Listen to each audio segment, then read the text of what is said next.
Bueno, lo que tenemos que tener presente,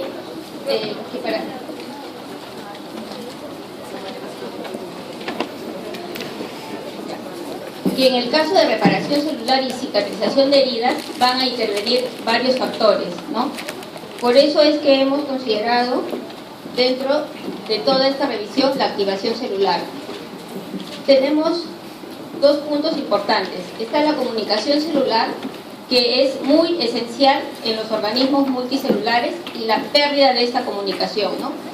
La comunicación celular, ¿a qué nos va a conllevar? A que las señales extracelulares determinen la función específica de las células, van a intervenir igual en la morfogénesis, en el mantenimiento de la organización celular.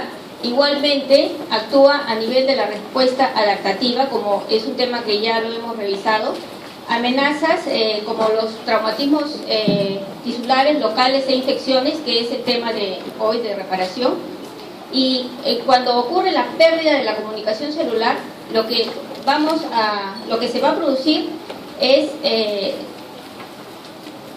se puede provocar un crecimiento no irregular, o sea, que puede conllevar al desarrollo de neoplasia o a una respuesta ineficaz frente a estresores extrínsecos, como el caso del shock. Otro punto que muy importante en este tema es que interviene la transmisión de señales celulares, y tenemos las vías de transducción de la señal y los factores de crecimiento y sus receptores, ¿no? Estos factores de crecimiento y receptores son muy importantes porque se van a encargar de promover la entrada de las células en el ciclo celular, van a promover la replicación, la apoptosis y prevenir la apoptosis. Igualmente, lo que se encarga es de fomentar la biosíntesis de componentes celulares. Muy importante en el caso de la inflamación, que interviene en este punto de reparación y cicatrización. También sabemos, ¿no?, recordando que la matriz extracelular es muy importante porque acá se encuentran, porque es a través de esta matriz que van a llegar, que se encuentran los receptores y van a llegar las señales. Y esta matriz extracelular está conformada por una red de proteínas intersticiales, y las interacciones que van a existir entre esta membrana extracelular son esenciales para la morfogenia, la regeneración de tejidos, para igualmente la reparación, que los tejidos que no van a ser reparados por regeneración van a ser por una fibrosis crónica, y finalmente también van a intervenir en la invasión y la metástasis.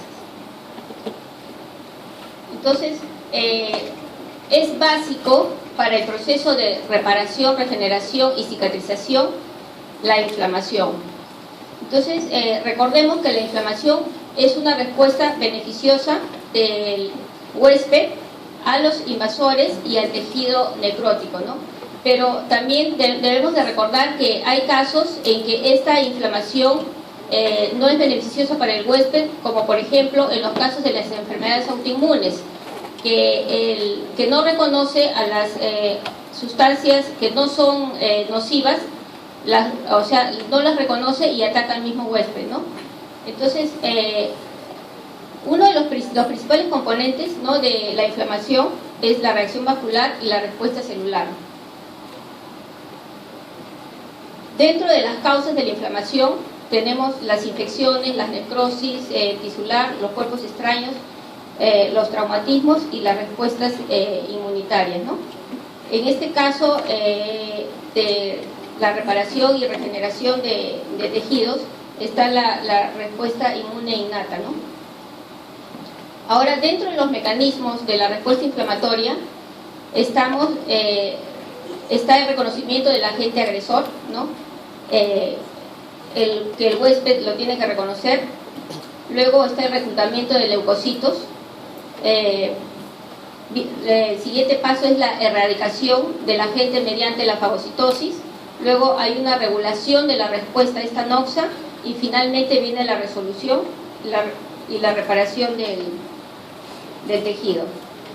En cuanto a la evolución de la inflamación, debemos de considerar que existen variables. Dentro de esas variables está la naturaleza de la inflamación. Es muy importante también considerar la intensidad de la lesión, si es leve, moderada o severa, va a estar directamente en proporción al tipo de lesión que va a producir en el tejido. La localización también es muy importante porque, por ejemplo, si es un trauma que uno ha sufrido a nivel de las porciones distales, a nivel de palmas, de plantas o del tórax, entonces este tipo de cicatrizaciones van a ser más difíciles, ¿no? También es muy importante los tejidos que han sido afectados, ¿no? Si son epiteliales o si son a nivel de órganos sólidos. Y lo otro muy importante es también interviene acá la respuesta del anfitrión, o sea, cómo responde el huésped a estas injurias, ¿no? O sea, debemos de recordar que no todos vamos a responder en la misma forma. O sea, la cicatrización es muy importante porque va a estar mediada por todos estos factores, ¿no? Ahora, otro punto que debemos de considerar es cómo evoluciona esta inflamación, ¿no?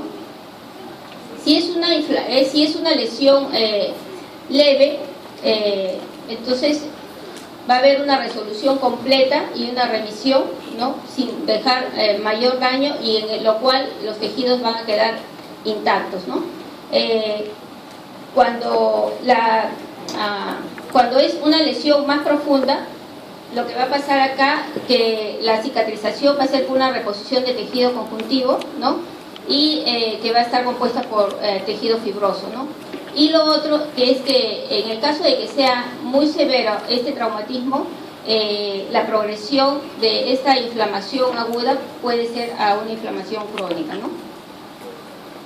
Entonces acá, para recordar los mediadores que van a intervenir en la inflamación, ¿no? Y las células que están comprometidas y cuál es la acción, ¿no?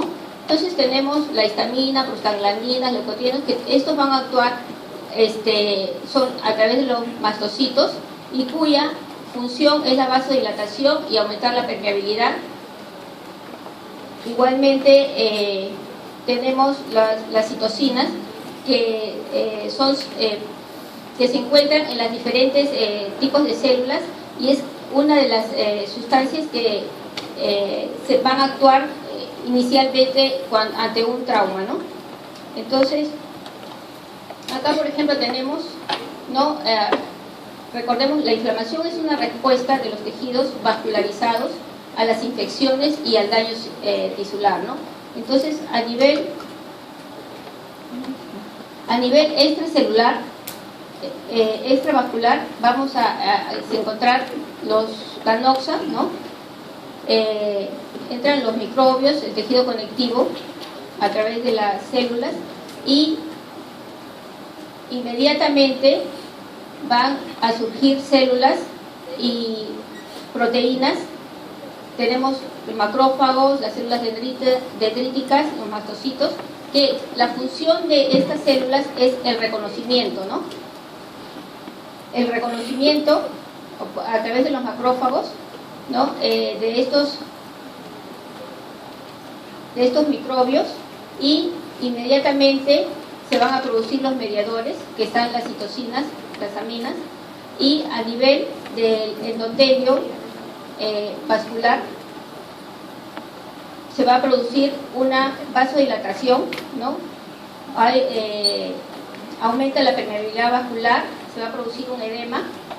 Luego las proteínas plasmáticas, dentro de esas están las ciminas, van a servir como mediadores de la inflamación y se van a encargar de eliminar a los microbios, ¿no? Va a haber, como les dije, una vasodilatación de los vasos, y esto, la sangre, o sea, va a haber va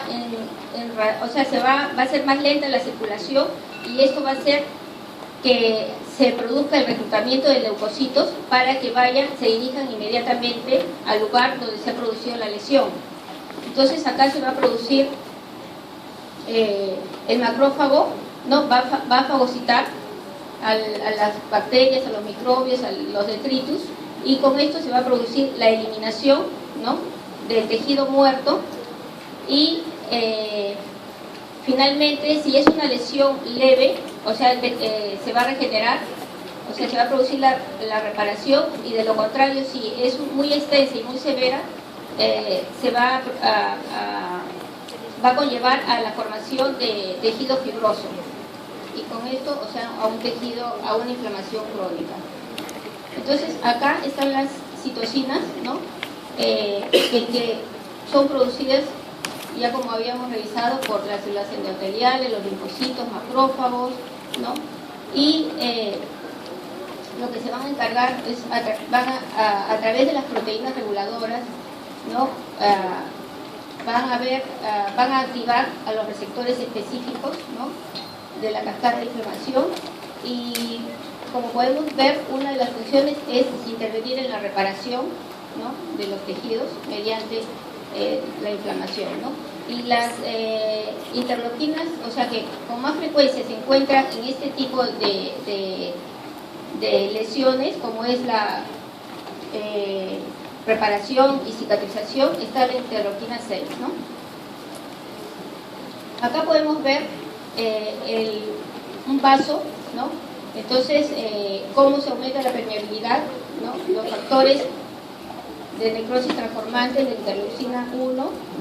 Cómo las células endoteliales van a permeabilizarse para que salgan las quimiosinas, y igualmente se van a activar a las interleuquinas, como les mencioné, la más frecuente es la interleuquina 6, y de este modo se produce la regeneración de los tejidos, ¿no? Entonces, hay pasos que van a seguir ante un daño epitelial, ¿no? O sea, la inflamación aguda, como ya hemos hablado, inmediatamente se va a producir toda una reacción con una cascada de acontecimientos. Entonces, uno de los pasos es que se resuelva esta lesión, ¿no? Con la eliminación de estímulos lesivos, de mediadores y células de inflamación aguda, y va a haber una sustitución de células normales y de células lesionadas, y con esto se va a recuperar la función normal. Hay en otros casos en que la lesión es muy extensa, entonces lo que se va a formar ya es un absceso. Entonces esto va a conllevar a que el proceso de inflamación sea más intenso, y que finalmente se produzca una cicatrización, y que conlleve a un tejido conformado por fibrosis, ¿no? Y todo esto es producido por una inflamación crónica, ¿no? En que la inflamación crónica, o sea, lo que se va a activar es la angiogenia, ¿no? O sea, se van a incrementar el número de vasos para que puedan reclutar a todas estas, a los microbios, a todas estas sustancias, a estas células necróticas, y para que pueda realizarse finalmente la cicatrización de la herida, ¿no? Acá podemos ver tejidos en el que podemos ver el infiltrado inflamatorio, ¿no? Después vamos a observar neutrófilos, esto es en el caso de la inflamación aguda, va a haber congestión, a diferencia de la inflamación crónica, que va a estar constituida por linfocitos, ¿no? Y que prácticamente acá también vamos a ver el edema, ¿no? En cuanto a los días de evolución, o sea, en una inflamación aguda, inmediatamente, o sea, al aumentar la permeabilidad vascular, lo que vamos a observar es el edema. En la inflamación aguda también vamos a ver los neutrófilos. Finalmente ya los monocitos y macrófagos, conforme va pasando el tiempo, y esto se va haciendo crónico, ¿no? Entonces, ahora entrando al tema, que es la reparación de tejidos, ¿no? Esto quiere decir el restablecimiento de la arquitectura y de la función tisular después de ante un daño ocurrido, ¿no? Entonces, vamos a ver que van a existir dos tipos de reacciones: una regeneración por proliferación de células residuales que no han sido lesionadas, y la otra es la maduración de células madres adultas o tisulares que van a encargarse de que este tejido se regenere y que quede el epitelio indemne, ¿no?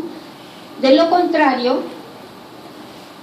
si la inflamación o si el daño ha sido muy extenso, se va a producir una inflamación crónica, lo que va a conllevar a un depósito de tejido conjuntivo que finalmente se va a producir una cicatriz que está conformada por fibroblastos.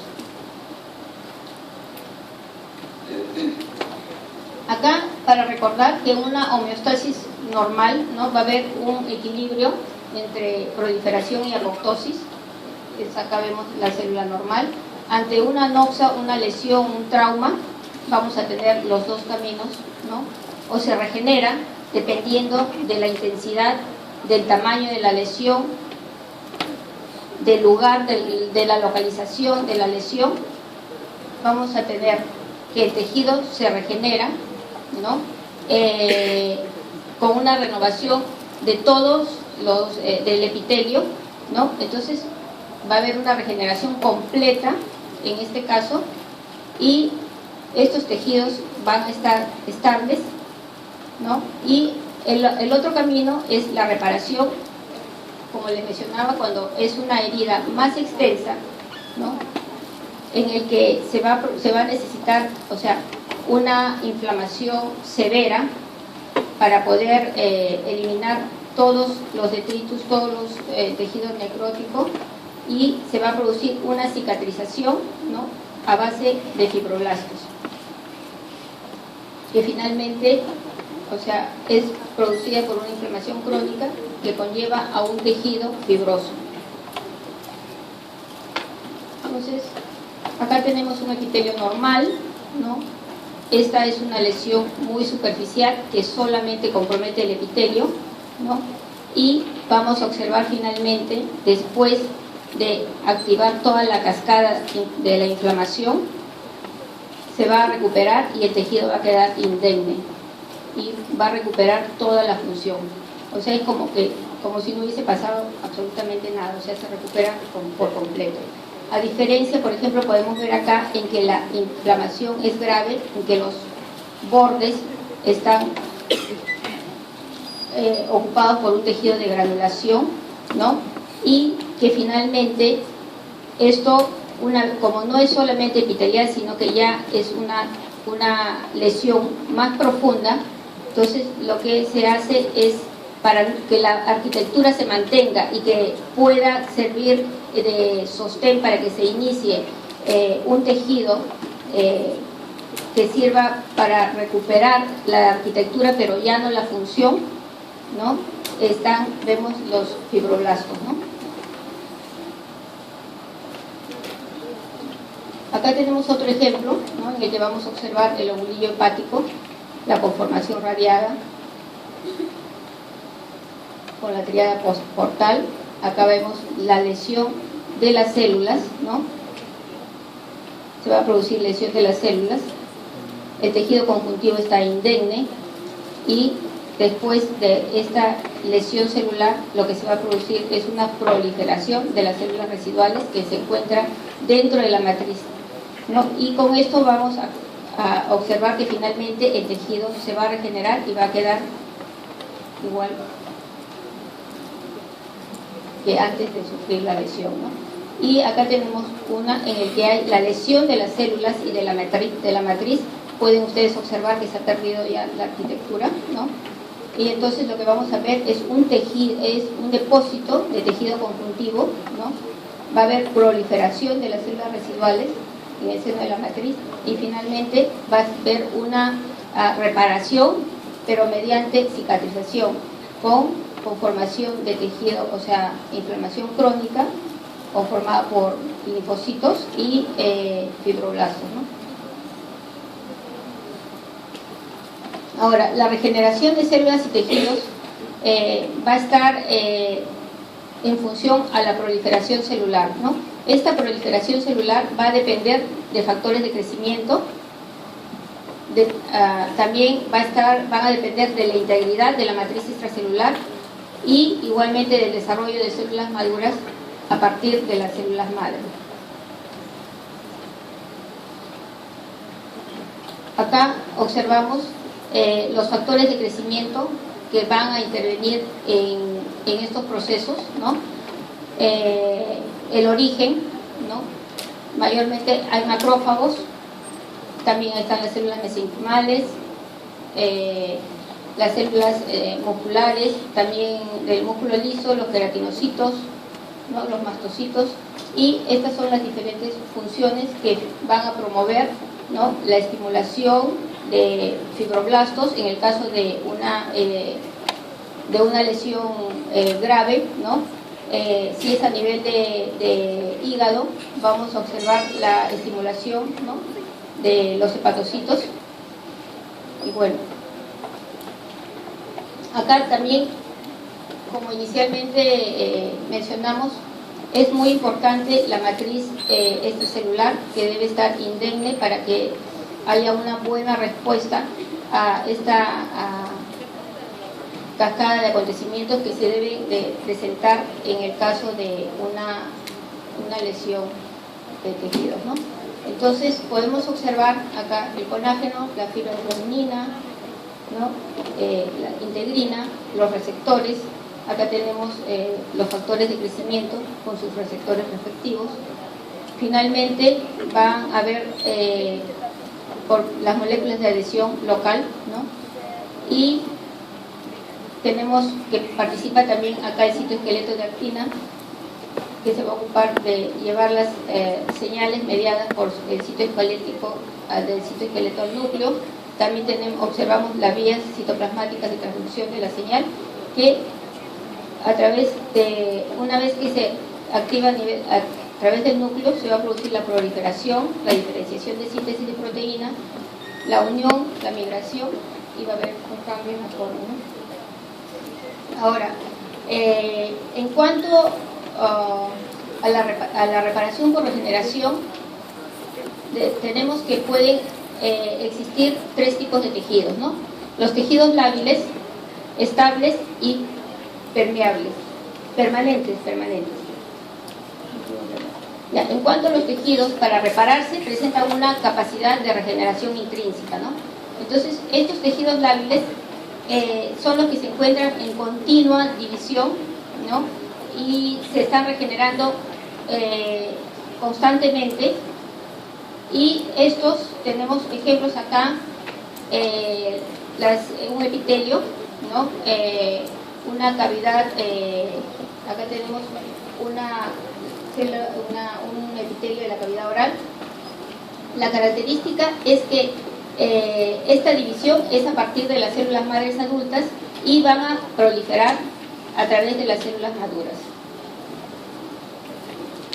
En cuanto a los tejidos estables, estos tejidos prácticamente no van a proliferar, se encuentran en la fase G0 del ciclo celular, y en el momento que haya algún traumatismo a nivel de un órgano sólido, como en el hígado, en el riñón, o sea, se va a producir una proliferación en la cicatrización de heridas, va a intervenir, pero no va a ser constante, ¿no?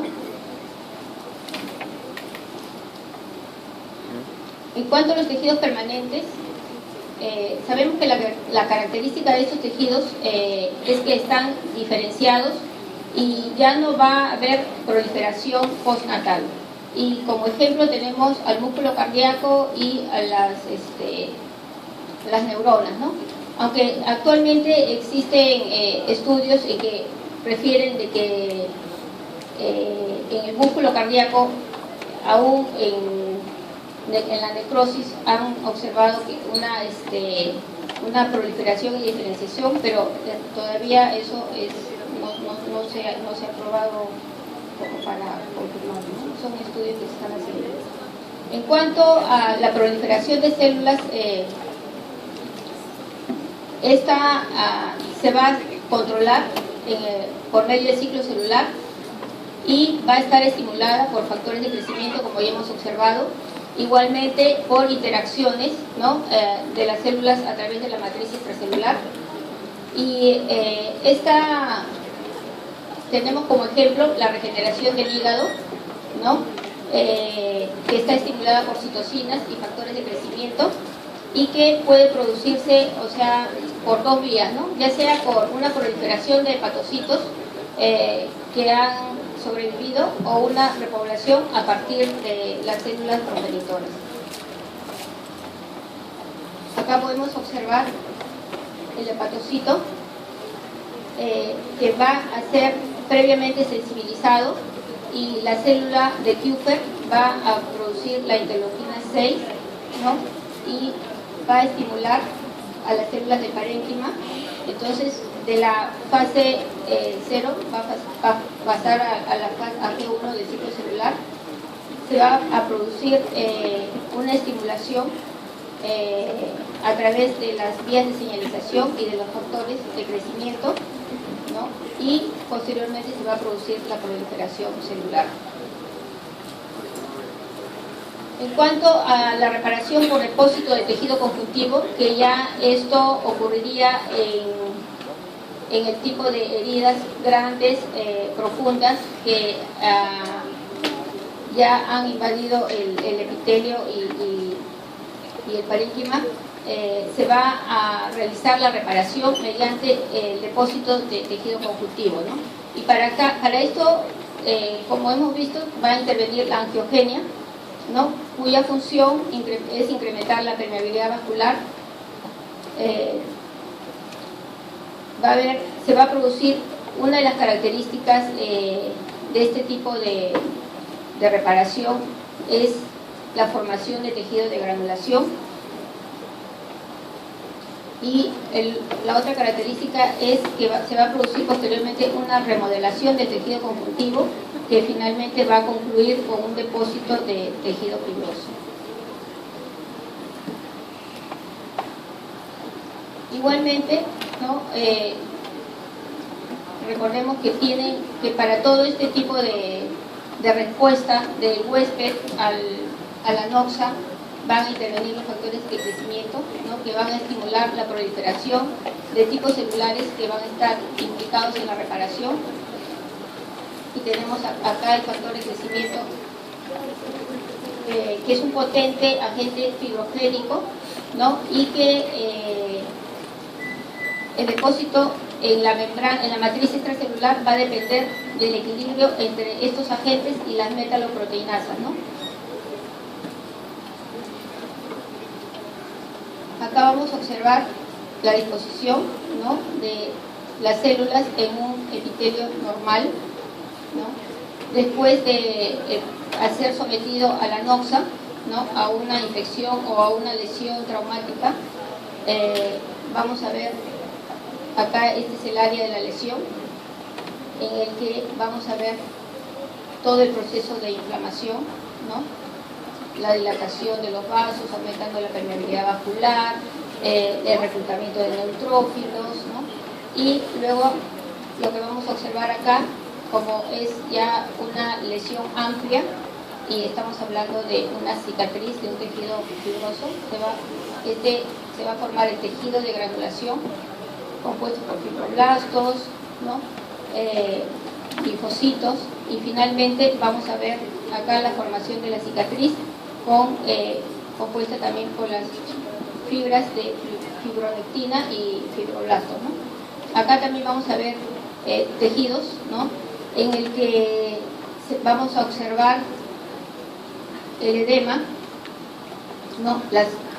Ocasionalmente se ve una congestión, ¿no? Una extravasación, y esto usando la tinción tricrómica vamos a ver una mínima cantidad de colágeno maduro, ¿no? Esto de acá.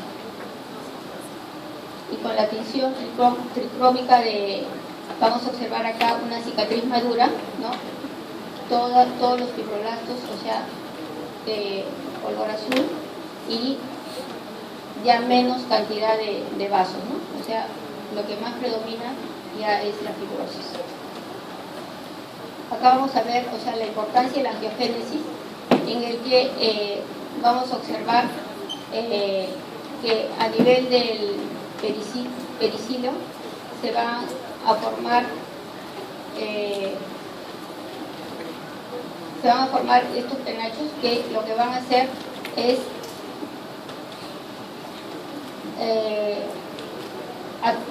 actuar a nivel junto con la matriz extracelular, ¿no? Y para formar nuevos vasos que son muy necesarios para la regeneración de los tejidos. En cuanto a la reparación tisular, los factores que intervienen pueden ser extrínsecos, ¿no?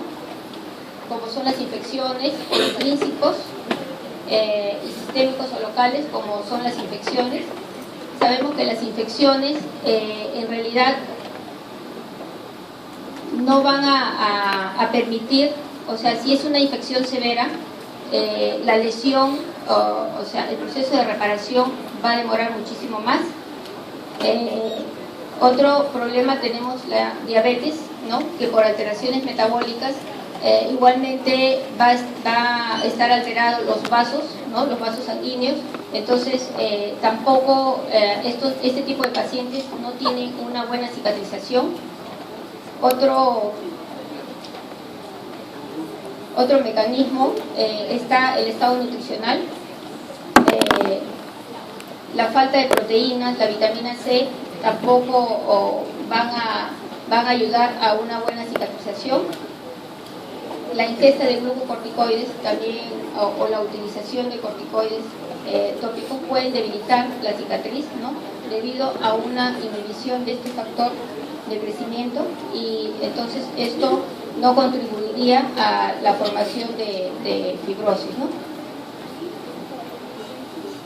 Ahora, tenemos dos tipos de heridas, ¿no? Las de cicatrización por primera intención y por segunda intención. La de primera intención se caracteriza porque solamente va a afectar el epitelio, ¿no? Y la forma de reparación es mediante la regeneración epitelial. Y esto, como ejemplo, tenemos las heridas de una incisión quirúrgica, una herida limpia y en que los bordes se hayan unido adecuadamente, o sea, van a cicatrizar, van a regenerar y no va a haber compromiso del epitelio, ¿no? En cambio, en la cicatrización por segunda intención va a haber una pérdida de células o tejidos en una forma más extensa, y esto lo vamos a ver en el caso de abscesos, úlceras o necrosis isquémica, ¿no? A nivel de órganos sólidos, ¿no? Y esto acá lo que vamos a observar, una preparación en el que va a intervenir dos procesos, el de regeneración y cicatrización. Acá podemos ver, ¿no? Lo que les mencionaba, la cicatrización por primera intención, o sea, solamente va a comprometer el epitelio, ¿no? Y el tiempo, prácticamente al mes, el epitelio ha quedado intacto, ¿no? En cuanto a la cicatrización de segunda intención, ustedes pueden ver que es muy extensa, es muy extenso el compromiso, ¿no? Los bordes, miren la separación de ambos bordes, acá se forma un tejido de granulación, y finalmente se va a producir una inflamación crónica, la que va a estar compuesta por fibroblastos, por linfocitos, y ustedes pueden observar y comparar, acá sí hay una contractura, ¿no? O sea, no ha quedado el epitelio, o sea, no se ha regenerado como el de primera intención. Ahora también se describen anomalías, ¿no? En cuanto a la reparación de estos tejidos, y dentro de estas tenemos, debido a una formación inadecuada, ¿no? Entonces el tejido de granulación va a dar lugar a complicaciones, ¿no? Y dentro de estas está la dehiscencia de una herida, que la más frecuente es a nivel abdominal en el que se puede hacer movimientos bruscos, o toser, hacer algún esfuerzo, y entonces esta herida se abre, ¿no? Pero lo que refieren de que puede ser porque haya habido problemas en los componentes de la cicatrización. Y el otro caso es en el caso de las úlceras, que igualmente por la extensión de estas y dependiendo del tipo de paciente, porque si es un paciente diabético, entonces sabemos todos los problemas que implica la cicatrización y finalmente en ellos, por ejemplo en los diabéticos, es tarda muchísimo en cicatrizar una herida y es por eso que ellos muchas veces terminan con la amputación de miembros, ¿no? La otra anomalía en la reparación de los tejidos, tenemos las cicatrices hipertróficas, que esto se va a caracterizar por una acumulación excesiva de colágeno, y también tenemos el queloide, ¿no? Que quiere decir esto que cuando, al cicatrizar los bordes, el tejido de granulación va a exceder los límites de la herida original y entonces los bordes no se van a unir y entonces no se va a producir la contracción adecuada y finalmente se va a formar el queloide, ¿no? Acá tenemos una úlcera, ¿no? En un paciente diabético podemos observar, ¿no? Acá este borde eritematoso, ¿no? Con un área pálida y este tejido expuesto, un tejido de granulación expuesto. Acá podemos observar histológicamente la separación, la gran separación de estos bordes, ¿no? Que es prácticamente una falta de continuidad representativa, ¿no? Acá observamos que ya el epitelio, ¿no? Hay una repetilización, pero lo que podemos observar, a ver, ¿quién me puede decir qué observan en estos cortes? ¿Cuántos dormidos? ¿Se fueron más de la mitad? A ver, ¿quién me dice? Esta es una piel, a ver. Normalmente, ¿qué hay? Ya, pero ¿qué hay en la dermis? ¿Ah? No, ¿qué hay en la dermis? ¿Ah?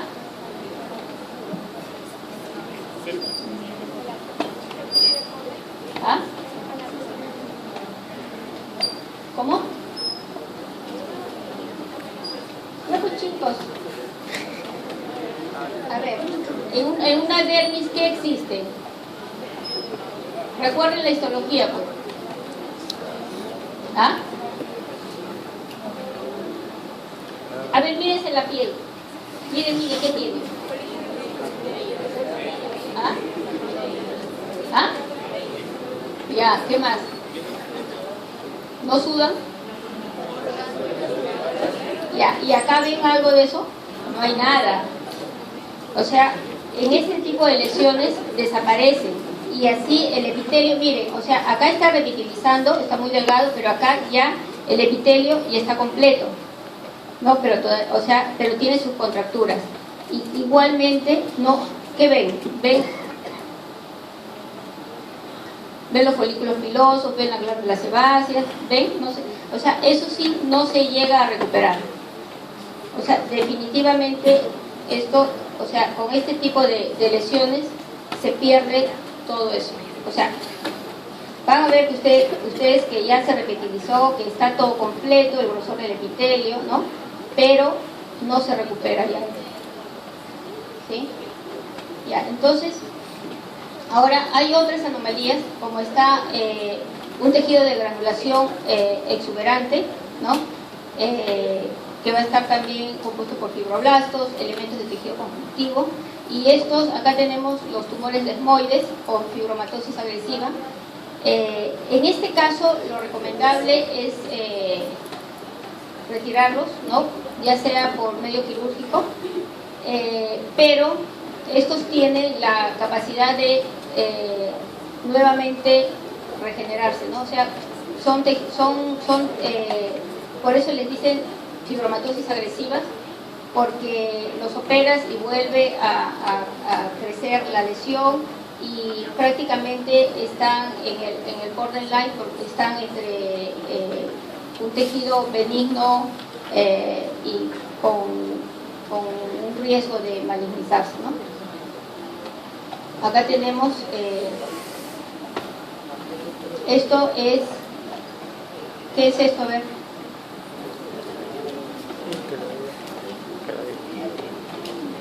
¿Ah?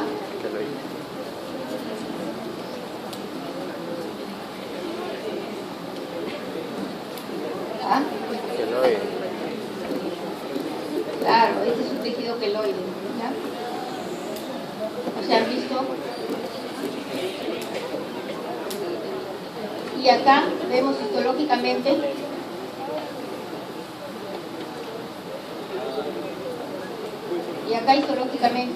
recuerden que no se va a ver absolutamente, hay pérdida, ¿no?, de todos los componentes que observamos en la dermis, de los anexos, ¿no? Entonces, prosiguiendo con las anomalías en la reparación de tejidos, tenemos la contracción del tamaño de una herida. O sea, esto es muy importante porque en toda lesión, ¿no?, epitelial, o sea, va a haber una contracción de una herida, ¿no?, que es un proceso normal, pero en algunos casos esta contracción es excesiva y va a deformar la herida y los tejidos circundantes. Y entonces esto va a desarrollarse en las palmas, ¿no?, en las plantas y en la cara anterior del tórax, y la causa mayormente son las quemaduras de tercer grado, ¿no? ¿Han visto alguna vez una quemadura? Y, o sea, ¿han visto cómo se cicatriza la piel?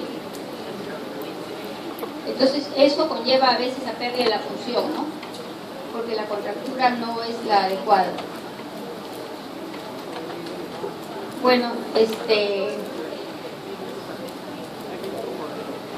creo que siga. Es que ya terminamos. Bueno, ya vamos a seguir, pero haremos preguntas.